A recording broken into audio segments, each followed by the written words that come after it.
அனைவருக்கும் வணக்கம். என் பெயர் முனைவர் சா மீனாட்சி. தி ஸ்டாண்டர்ட் ஃபயரக்ஸ் ராஜரத்தினம் மகளிர் கல்லூரியில் முதுகலை மற்றும் தமிழாய்வு துறையில் உதவி பேராசிரியராக பணியாற்றி வருகின்றேன்.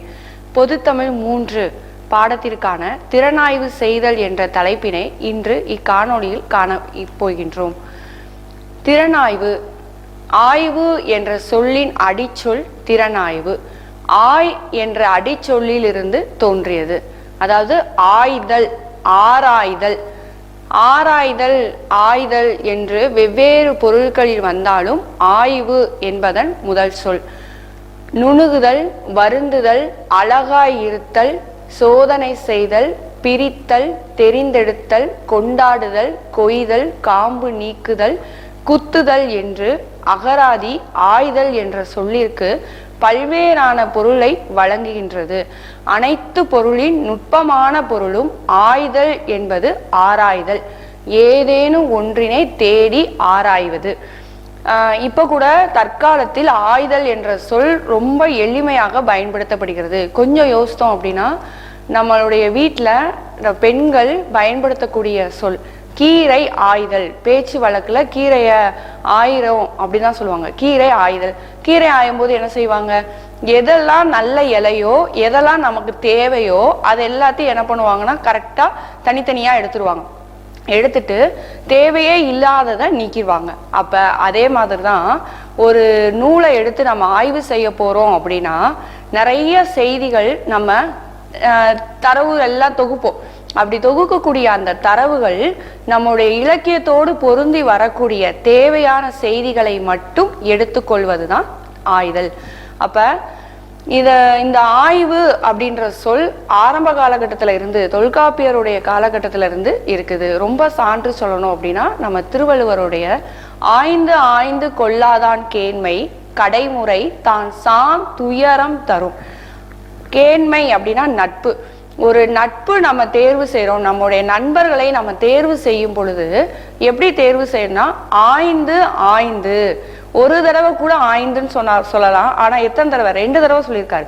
ஆய்ந்து ஆய்ந்து அந்த அளவிற்கு நுட்பமாக நம்ம நண்பர்களை தேர்வு செய்தல் வேண்டும்.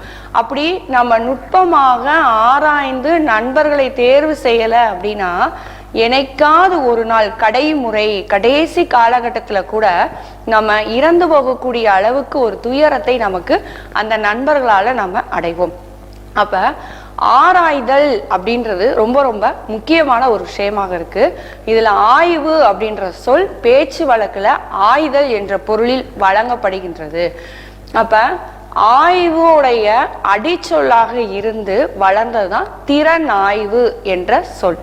திறனாய்வு தமிழ்ல என்ன மொழியில, தமிழ்ல எப்படிலாம் வழங்குறாங்கன்னு பார்த்தா திறனாய்வு விமரிசனம். இந்த விமரிசனம் அப்படின்றது விமரிசை என்ற அடிச்சொல்லிலிருந்து தோன்றியது. அதாவது விரிவாக பேசுறது, விளக்கமா சொல்றது, பாராட்டி பேசுதல், இது எல்லாமே விமரிசனம். நம்ம சாதாரணமா சொல்லுவோம் விமர்சனம் அப்படின்னு சொல்லுவோம். திரை விமர்சனம் இப்ப உள்ள காலகட்டத்துல நம்ம கேள்விப்பட்டிருக்கோம். திரை விமர்சனம், திரைப்படங்களை பற்றி விமர்சனம் செய்தல். இந்த நாயகி நடித்திருந்தால் நல்லா இருக்கும், இந்த நாயகன் இந்த மாதிரி சண்டை போட்டா நல்லா இருக்கும், இந்த நிகழ்வுக்கு அப்புறம் இந்த நிகழ்வை வச்சிருந்தா நல்லா இருக்கும், இந்த இடத்துல நமக்கு பாட்டே தேவையில்லை அப்படின்னு சொல்லிட்டு நம்மளுடைய விருப்பங்கள், நமக்குன்னு ஒரு சில விஷயங்கள் தோன்றும் இல்லையா, அந்த விருப்பங்களை நம்ம சொல்றோம் இல்லையா, அதுதான் விமர்சனம். நம்மளா நினைக்கிறது இந்த நிகழ்வு இப்படி இருந்தால் நல்லா இருக்கும். அப்ப அதை மாற்றி ஒரு படிப்பாளியாக, ஒரு வாசகனாக, பார்க்கக்கூடிய ஒரு நபராக விமர்சனம் செய்யக்கூடியதுதான் திறனாய்வு. ஆங்கிலத்துல கிரிட்டிசம். இதனுடைய அடிப்படை, திறனாய்வோடைய அடிப்படையே என்ன அப்படின்னா ஆய்வு செய்தல் மட்டுமே. ஆராய்ந்து ஆராய்ந்து போகக்கூடியதுதான் திறனாய்வு. அப்ப எப்படியெல்லாம் ஆராய்ந்து போகலாம்? இந்த திறனாய்வு அப்படின்றத வெறுமனே ஒரு வார்த்தையில சொல்லிட்டு போக முடியாது. அப்ப திறனாய்வுக்குன்னு சொல்லி வகைகள் ஏராளமானதாக உள்ளது. குறிப்பிட்ட வகைகள். விளக்க முறை திறனாய்வு, விளக்கி விளக்கி திறனாய்வு செய்யறது. ஒரு செய்தி சொல்றோம் அப்படின்னா அந்த செய்தியை அப்படியே சொல்லிட்டு விடாம அந்த செய்திக்கான விளக்கத்தை தெளிவாக குறிப்பிடுவது. ஒப்பீட்டு திறனாய்வு. ஒப்பிடுதல் 2 இலக்கியம் எடுத்திருக்கோம் இல்ல 2 ஆசிரியர்கள் எடுத்திருக்கோம் அப்படின்னா ஒப்பிட்டு அந்த இலக்கியத்தை ஒப்பிட்டு திறனாய்வு செய்தல். மதிப்பீட்டு முறை திறனாய்வு. மதிப்பீடுதல் அப்படின்றது கடைசி வரைக்கும் காட்டுறது, அதான் மதிப்பீட்டு முறை. இந்த இலக்கியம் இதை சார்ந்ததுதான், இது இந்த செய்தியை மட்டும்தான் சொல்கின்றது அப்படின்னு சொல்லிட்டு அதன் மீது ஒரு மதிப்பீட்டை காட்டுவது. ரசனை முறை அல்லது அழகியல் திறனாய்வு. ரசனை முறை அப்படின்னா ரொம்ப ரொம்ப உவமை நயத்தோடு அழகிய இலக்கிய நயங்களோடு எழுதப்பட்ட இலக்கியங்களை நாமும் எடுத்துக்கொண்டு அதனுடைய அழகினை மட்டும் வெளிப்படுத்துவது ரசனை முறை திறனாய்வு. பாராட்டு முறை திறனாய்வு. இலக்கியம் எழுதிய படைப்பாளியையோ இல்ல இலக்கியத்தையோ பாராட்டி பாராட்டி பேசக்கூடிய திறனாய்வு பாராட்டு முறை திறனாய்வு. முடிவு முறை திறனாய்வு. முடிவாக ஏதேனும் ஒரு செய்தியை வழங்குவது முடிவு முறை திறனாய்வு. பகுப்பு முறை திறனாய்வு. பகுத்து குறிப்பிடுதல். ஒரு குறிப்பிட்ட செய்தியை எடுத்துக்கொண்டு அந்த செய்திக்குள்ள 4 செய்திகள் இருக்கு, அப்ப அந்த 4 செய்திகளையும் இன்னும் அதை பகுத்து குறிப்பிடுதல். இந்த ஆசிரியர் இந்த செய்தியை குறிப்பிட்டிருக்காரு, இந்த உரை ஆசிரியர் இந்த செய்தியை கொடுத்தாங்க, இன்னும் கொஞ்சம் பகுத்து குறிப்பிடுவதுதான் பகுப்பு முறை திறனாய்வு. அப்ப திறனாய்வு வகைகள் இதையும் தாண்டி இன்னும் நிறைய வகைகள் இருக்கு, குறிப்பிட்ட செய்திகளை மட்டும் இந்த நிகழ்வுல நம்ம பார்த்திருக்கோம். அடுத்து திறனாய்வுடைய அணுகுமுறைகள். இப்ப இந்த வகைகளை வைத்து இப்ப நான் ஒரு விளக்கமுறை திறனாய்வு அப்படின்றத எந்த அணுகுமுறை அடிப்படையில நம்ம விளக்கி சொல்ல போறோம், இல்ல ஒப்பீட்டு திறனாய்வு அப்படின்னா என்ன அணுகுமுறை அடிப்படையில ஒப்பிட போறோம், எதை அடிப்படையாக கொண்டு நம்ம ஒப்பிட போகிறோம் அப்படின்னு சொல்லி பார்க்கும்போது திறனாய்வு அணுகுமுறைகளும் ஏராளமாக உள்ளது. சமுதாயவியல் அடிப்படையில் இலக்கியத்தை ஆய்வு செய்தல், வரலாற்றியல் அடிப்படையில் இலக்கியத்தை ஆய்வு செய்தல், உளவியல், மொழியியல், உருவவியல். உருவவியல் சொல்லும்போது அந்த இலக்கியத்துடைய கட்டமைப்பு எப்படி இருக்கு, அறம், பொருள், இன்பம், வீடு என்று பகுத்து அதற்குள்ள எல்லா செய்திகளும் இருக்கா, அப்ப உருவவியல் அடிப்படையில ஆய்வு செய்தல். தலித்தியம் அடிப்படையில ஆய்வு செய்தல். அமைப்பியல். அமைப்பும் என்ன அப்படின்னா இலக்கியத்துடைய அமைப்பு முறை. ஒரு சில நூல்கள் அதிகாரங்கள், இயல், பகுப்பு அப்படின்னு இருப்பாங்க, ஒரு சில இதுல சருக்கங்கள், இந்த மாதிரி பிரிப்பாப்ப அதோடைய அமைப்பு அடிப்படையில ஆய்வு செய்தல். நவீனத்துவம் அடிப்படையில ஆய்வு செய்தல். அறநெறி. அறம் சார்ந்த செய்திகள். யாருக்கு இந்த அறத்தை சொல்றாங்க, மன்னனுக்கு சொல்றாங்களா, புலவருக்கு சொல்றாங்களா, மக்களுக்கு சொல்றாங்களா, தனி மனிதனுக்கு அறத்தை சொல்றாங்களா, சமுதாயத்துக்கு அறத்தை சொல்றாங்களா அப்படின்னு சொல்லிட்டு அறநெறி அடிப்படையில ஆய்வு செய்தல். தொல்படிமவியல். தொன்மையான செய்திகள் இந்த இலக்கியத்துல எப்படி எல்லாம் இடம்பெற்றிருக்கு, தொன்மையாக இருந்து படிந்து இருக்கக்கூடிய செய்திகள். அப்ப அணுகுமுறைகள் சொல்லும்போது நம்ம எடுத்திருக்க ஒரு இலக்கியத்தை பெண்ணிய அடிப்படையில பார்க்கலாம், ஒரு இலக்கியத்தை அறிவியல் அடிப்படையில பார்க்கலாம். அப்ப அந்த அறிவியல் அடிப்படையில எடுத்துக்கிட்டோம் அப்படின்னா முன்னாடி சொல்லப்பட்ட இந்த வகுப்பு முறைகளை இந்த வகைப்பாட்டுல எதெல்லாம் நம்ம கொண்டு போக முடியும். அறிவியல் எடுத்துட்டு ரசனை முறை நம்மளால என்ன பண்ண முடியாது, பின்பற்ற முடியாது. பகுப்பு முறை பின்பற்றலாம், விளக்க முறையை நம்ம பின்பற்றலாம். அப்ப நம்மளுடைய திறனாய்வு அணுகுமுறைகள் எதுவாக இருக்கின்றதோ அதை பொறுத்து அந்த வகைப்பாடுகளை நம்மளால் பயன்படுத்த இயலும். இப்ப திறனாய்வுனா என்னன்னு தெரிஞ்சிருச்சு. ஆய்வு அடிப்படையில வந்த திறனாய்வுடைய வகைகள் அணுகுமுறைகளை பார்த்துட்டோம். இதற்கு அடுத்து திறனாய்வாளனாக இருக்கக்கூடியவர்களுக்கு என்னென்ன தகுதிகள்லாம் வேண்டும், ஒரு திறனாய்வாளன் ஒரு ஆய்வாளன் எதையெல்லாம் தெரிந்து கொள்ள வேண்டும், ஆய்வு பொருள் பற்றிய அறிவு, என்ன இலக்கியம் எடுத்திருக்கோம், என்ன களம் சார்ந்த செய்தியை நம்ம கையில வச்சிருக்கோம் அப்படின்ற தெளிவு ஒரு ஆய்வாளனுக்கு வேண்டும். ஆய்வில் பற்று அப்படின்றது பிடிப்பு. எனக்கு இந்த இலக்கியத்தை பிடிக்கும், இந்த அணுகுமுறை எனக்கு பிடித்த அணுகுமுறை, இல்ல இவங்க சொன்னதுனால நான் எடுத்தேன், இந்த ஆசிரியர் சொன்னதுனால நான் எடுத்தேன் அப்படின்னா அந்த ஆய்வுல என்ன இருக்காதுன்னா நம்மளால பற்று இருக்காது. நமக்கு பிடித்து இருந்தால் மட்டும்தான் அந்த ஆய்வு தெளிவாக சரியாக அமையும். விடாமுயற்சி. நொண்டிச்சாக்கு சொல்லிட்டே இருந்தோம் அப்படின்னா அந்த நிகழ்வு முழுமையாக நிறைவு பெறாது. அப்ப விடாமுயற்சி.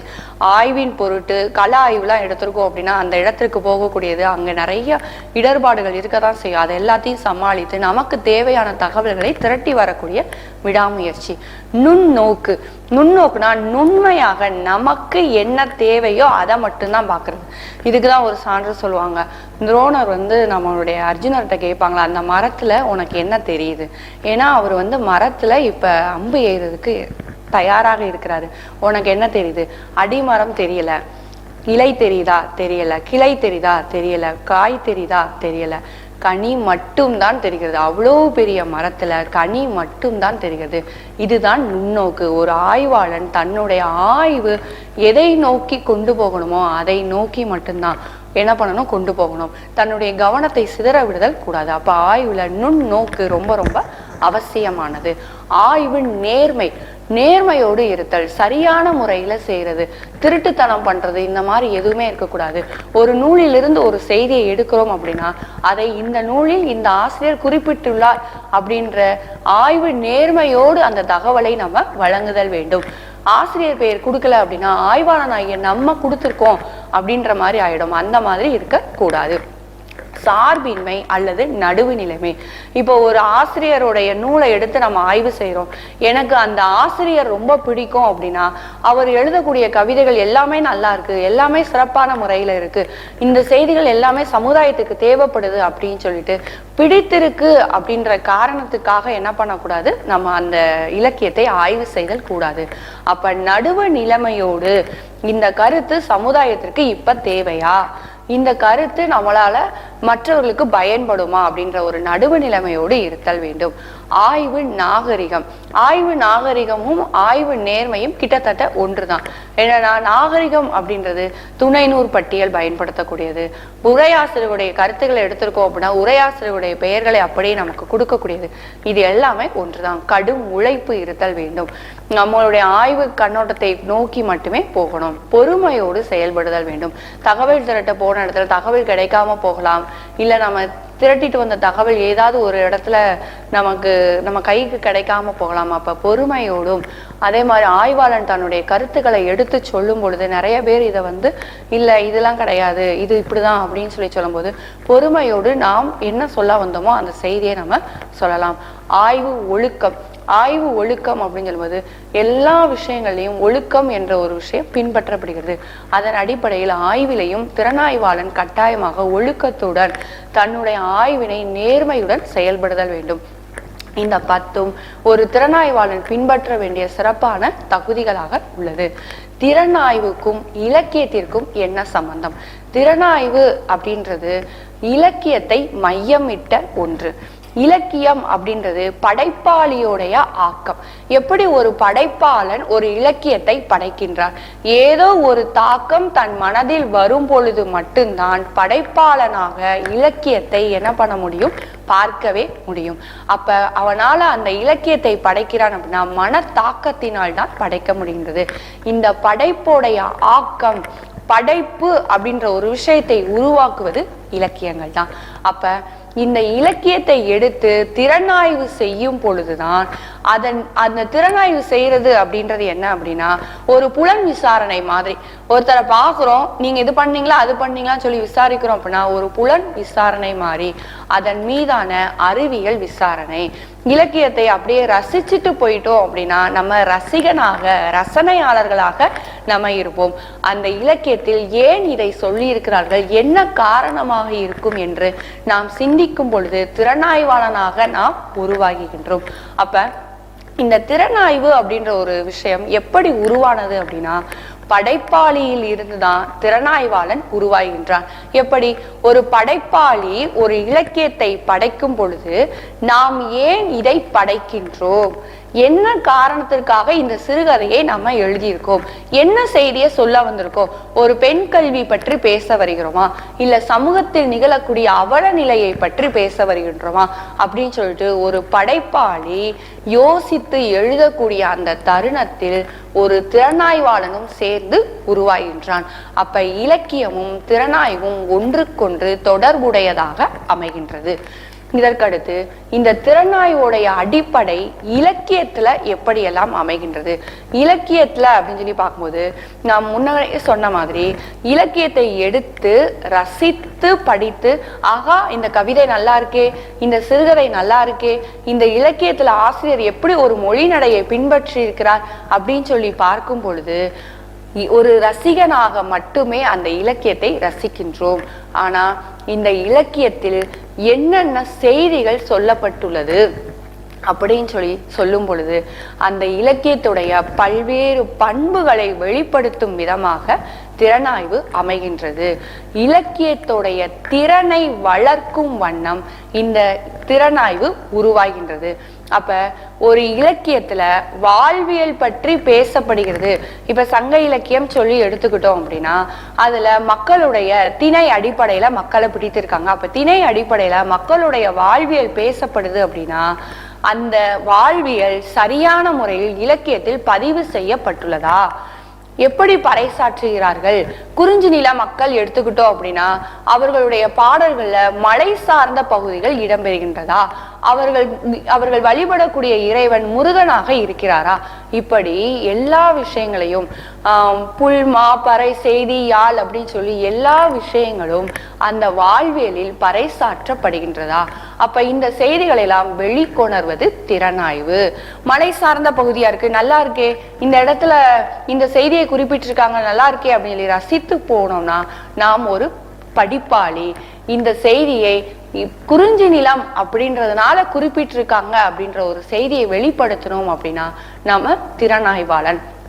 அப்ப இலக்கியத்துடைய அடிப்படை திறனாய்வை மையமிட்டு உள்ளது. இலக்கியமும் படிப்பாளரும் நம்ம முதல்ல பார்த்தது திறனாய்வாளரை பார்த்தோம். இந்த இலக்கியத்தை வெறுமனே எடுத்து வாசிக்கக்கூடியவர்கள். அப்ப படைப்பாளி ஒரு எண்ணத்துல எழுதியிருக்கலாம், படிப்பாளி படிக்கக்கூடிய வாசகரோ அதே எண்ணத்தில் தான் புரிந்து கொள்வார்களா அப்படின்னு சொல்லி யோசித்தோம்னா கொஞ்சம் சந்தேகம்தான். ஒரு கவிதை எடுத்திருக்கோம், அந்த கவிதையை படைப்பாளி ஒரு விதத்துல எழுதியிருக்கிறாரு, அதை வாசிக்கக்கூடிய வாசகர்கள் ஒவ்வொருத்தரும் அந்த கவிதையை ஒவ்வொரு பொருளில் எடுத்துக்கொண்டால் மட்டும்தான் அந்த கவிதை சிறப்பாக அமையும். அப்ப அவர்கள் எடுத்துக்கொள்ளக்கூடிய அந்த கருத்துக்கள் கிட்டத்தட்ட படைப்பாளி எதை நினைத்து எழுதினாரோ அந்த அடிப்படையில் தான் அமைய வேண்டும். அப்ப இந்த படிப்பாளி எப்படிலாம் இருக்கலாம் அப்படின்னா நிறைய இலக்கியம் படித்தவர்களாக இருக்கலாம், இல்ல பல துறை செய்திகள் தெரிந்தவர்களாக இருக்கலாம், இல்லனா இலக்கியம்னாலே என்னன்னே தெரியாதவராக கூட இருக்கலாம், சாதாரண வாசிக்கக்கூடிய நபராக கூட இருக்கலாம். அப்ப இந்த படிப்பாளி ஒரு இலக்கியத்துடைய அடிப்படையை புரிந்து கொண்டால் மட்டும்தான் படைப்பாளியால என்ன பண்ண முடியும்னா வெற்றி பெற முடியும். அப்ப இந்த படைப்பாளியை முழுமையாக வெற்றி பெற செய்பவர் யார் அப்படின்னு சொல்லி பார்த்தா திறனாய்வாளர்கள் தான். இந்த படிப்பவரோருக்கு சிக்கல்கள் ஏற்படுது. என்ன சிக்கல் ஏற்படுதுன்னா படிப்பவன் ரசிகனாக மட்டும்தான் இருக்கிறான், யோசிக்க மாட்டான் இது எந்த காலத்தை சார்ந்தது. பெரும்பான்மை பார்த்தோம்னா இலக்கியங்கள் எல்லாமே இலக்கியம் ஒரு கால கண்ணாடி அப்படின்னே சொல்லுவோம். என்ன அர்த்தம் அப்படின்னா அந்த காலத்தை அப்படியே பிரதிபலிப்பது இலக்கியம். அந்த காலத்து மக்கள் இப்படிதான் வாழ்ந்தாங்க, திணை அடிப்படையில தான் வாழ்ந்தாங்க. குறிஞ்சி முல்லை மருதம் நெய்தல் பாலைன்னு சொல்லிட்டு திணை அடிப்படையில தான் இந்த மக்கள் வாழ்ந்தார்கள் அப்படின்னு சொல்லக்கூடியது எல்லாமே காலத்தின் சின்னம். அப்ப குறிஞ்சி திணைனா என்னன்னு நமக்கு தெரியணும், முல்லை திணைனா என்னன்னு தெரியணும். இது எதுவுமே தெரியாத பட்சத்துல நாம அந்த படிப்பவருக்கு என்ன வரும் அப்படின்னா ஒரு சிக்கல் ஏற்படும். ஏன்னா காலத்தை அறிந்து கொள்ளாமல் ஒரு இலக்கியத்தை நம்மால் அணுகவே இயலாது. அப்ப ஒரு படைப்பாளி, ஒரு படிப்பாளி, ஒரு திறனாய்வாளன் ரொம்ப ரொம்ப முக்கியமானது. என்ன காரணம் அப்படின்னு சொல்லி பார்த்தா படைப்பாளி படைத்த இலக்கியத்தை ஒரு ரசிகனாக ஒரு படிப்பாளி ஒரு வாசகன் படிக்கலாம். ஆனா ரசனையும் தாண்டி இந்த நம்ம சொல்றோம் இல்லையா ஆய்தல், முதல்ல சொன்னேன் இல்லையா அந்த ஆராய்தல் அப்படின்றது என்ன காரணத்துக்காக படைப்பாளி இந்த செய்தியை குறிப்பிட்டிருக்கார், என்ன காரணம் அப்படின்னு சொல்லி ஆய்ந்து அந்த செய்தியை வெளிப்படுத்தக்கூடியவன் திறனாய்வாளன். அப்ப திறனாய்வு அப்படின்னு எடுத்துக்கிட்டோம் அப்படின்னா படைக்கப்பட்டுள்ள இலக்கியம் பற்றியும் நமக்கு நன்றாக தெரியணும், ஒரு ரசிகனாகவும் இருக்கணும், படைப்பின் சூழலையும் நன்கு அறிந்து கொண்ட திறனாய்வாளனாகவும் இருக்கணும். அப்ப திறனாய்வு அப்படின்றது ஆய்வின் அடிப்படையாக இருப்பதோடு